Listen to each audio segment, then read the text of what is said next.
दोस्तों नमस्कार। ये देखिए, ये क्या बांदा है? पेड़ के बीच में पैदा हुआ पौधा, या फिर ये बांदा है जो शीशम के पेड़ में एक पीपल का पेड़ पैदा हो गया है? क्या ये बांदा है, या फिर ये जो छोटा सा पौधा पैदा हो गया है ये बांदा है, या फिर ये बांदा है जो पेड़ में दूसरा पौधा पैदा हुआ है? दोस्तों, हमें बहुत सारे लोगों ने इस तरह के सवाल पूछे कि बांदा दिखता कैसा है, कैसा होता है, और इसकी पहचान कैसे कर सकते हैं। तो आज हम इस पर विषय बता रहे हैं। देखिए, ये है ओरिजिनल बांदा।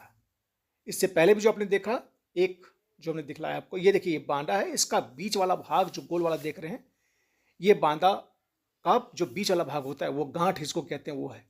लेकिन ये गांठ जो आपने देखा, ये देखिए, ये हो भी सकता है, किसी में नहीं भी हो सकता है, बिना गांठ का भी हो जाता है।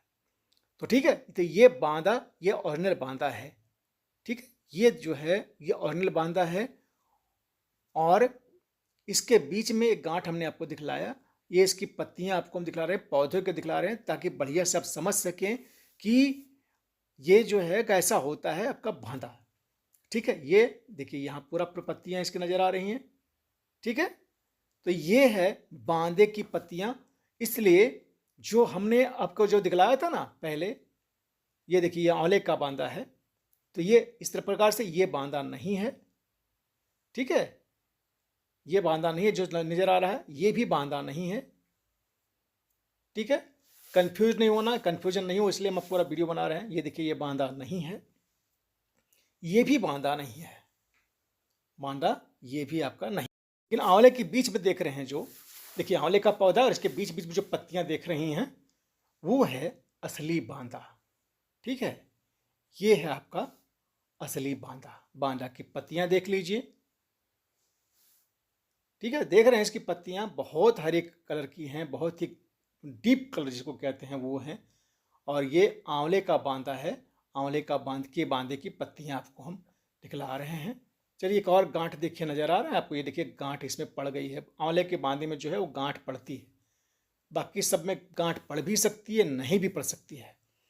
इसका कोई भी भाग, बांदे का कोई भी भाग आप इस्तेमाल कर सकते हैं। कन्फ्यूजन मत रखिए, केवल गांठ ही चाहिए आपको, वैसे भी मिल जाएगा, तो कोई बात नहीं। इसका पूरा पूरा भाग इस्तेमाल हो सकता है। अगर सब काम के लिए चाहिए तो आपको आंवले का बांदा, इसका देखिए, आंवला है, इसके उसके ऊपर लगा हुआ बांदा, ये हमने आपको दिखलाया। आंवले का बांदा सभी प्रकार के कामों में इस्तेमाल हो जाता है। ठीक है, किसी भी तरह के काम में इसका इस्तेमाल आप कर सकते हैं। ये जो बड़ा वाला पेड़ देख रहे हैं, ये है पीपल का पेड़, और पीपल के पेड़ में जो लगा हुआ, ये देखिए, ये है एक तरह का बांदा। ठीक है, ये बांदा, ये देखिए, यहाँ है, थोड़ा सा ऊंचा था तो हम दिखा नहीं पाए। देखिए, एक और ऊपर में भी लगा, पीपल का पेड़ है, आपको हम दिखा दें। ये देखिए, ऊपर में एक लगा हुआ बांदा है, देख रहे हैं, ऊपर में लगा हुआ एक बांदा है। ठीक है, ऊपर में लगा हुआ एक बांदा है। ये बहुत बड़ा पेड़ है, और इसकी जो टहनी है उसमें दो जगह पर इसका बांदा आ गया है। तो एक तो हमने आपको दिखलाया ऊपर में, और दूसरा हम आपको दिखा देते हैं। ये देखिए, यहाँ पर एक बांदा लगा हुआ है, ये है ओरिजिनल बांदा। ठीक है, कंफ्यूज नहीं होना।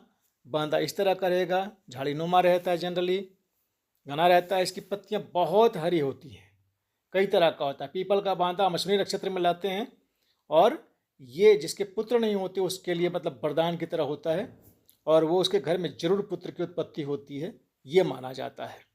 जिन लोगों ने लाया अब तक, जो हमें रिजल्ट मिला है, वो बहुत ही बढ़िया मिला है।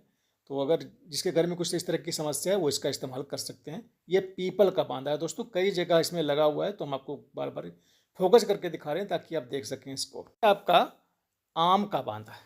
आम का बांदा जो है वो धनिष्ठा नक्षत्र में लाया जाता है, उसके एक दिन पहले ये करके, उसको निमंत्रण दे करके। और ये बांदा भी आप इसको देख लीजिए, ताकि कहीं कन्फ्यूजन आपको नहीं रहे। बांदा होता कैसा है, बहुत सारे लोगों ने हमें कमेंट किया है। तो भाई, ये आज हम स्पेशली इसके लिए वीडियो बना रहे हैं, ताकि आप समझ सकें, देख सकें कि बांदा इस प्रकार का होता है। और ये परजीवी पौधा है, दूसरे पौधे के ऊपर पैदा होता है। ये वास्तव में एक पौधा ही होता है, जैसे बड़, पीपल, इमली का पेड़ होता है, वैसे ही बांदा भी एक तरह का पेड़ है। लेकिन इस पेड़ की विशेषता यह है कि दूसरे पेड़ पर पैदा होता है। ठीक है, ये देखिए, दूसरे पेड़ पर, जैसे आम के पेड़ पर ये पौधा हो गया, लेकिन पौधा एक ही प्रकार का, मतलब उसको बांदा का पौधा ही कहा जाता है, जो दूसरे पेड़ पर पैदा हो जाता है। कन्फ्यूजन मत रखिएगा जरा सा भी। और अगर कोई दिक्कत है, हमसे आप पूछ सकते हैं, हम तो कभी भी उठा लेते हैं। लेकिन ये ध्यान रखिए, खाली कार्यालय अवधि में आप हमसे मत कॉल कीजिएगा।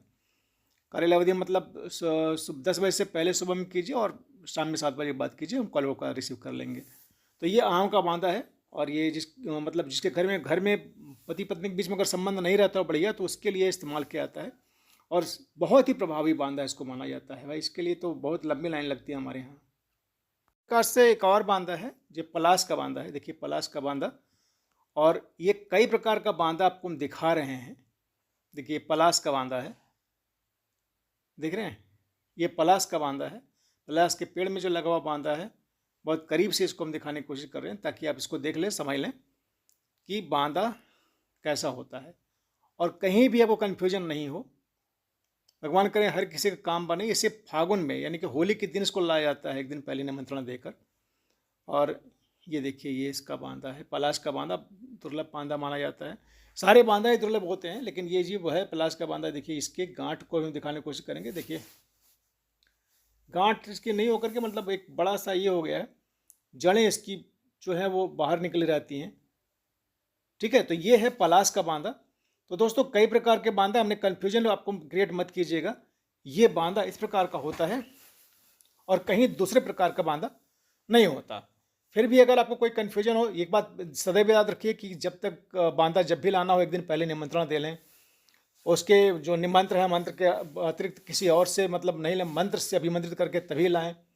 जो नियम हो तो उसी आधार पर नहीं लाएं, नहीं तो कोई काम नहीं करेगा, लकड़ी के समान होगा, आप बेकार का परेशान होंगे। बढ़िया से उसको घर में ला करके पंचोपचार पूजन करके उसकी प्राण प्रतिष्ठा कराएं। किसी योग ब्राह्मण से उसकी प्राण प्रतिष्ठा कराने के बाद में तभी उसका इस्तेमाल करें, तभी आपके लिए कामयाबगार होगा, नहीं तो कोई काम नहीं करेगा। ठीक है, तो दोस्तों हमारा इतना जो हम करते हैं उसका उद्देश्य ये होता है ताकि कन्फ्यूजन कहीं नहीं रह जाए। और फिर भी अगर कन्फ्यूजन है तो हमसे आप बात कर सकते हैं। हमें लगता है हमने जो वीडियो बनाया बहुत मेहनत करके बनाया। अगर आपको लगे कि हमको करना चाहिए, फिर आप पसंद करें और लाइक करें, सब्सक्राइब करें। धन्यवाद, नमस्कार।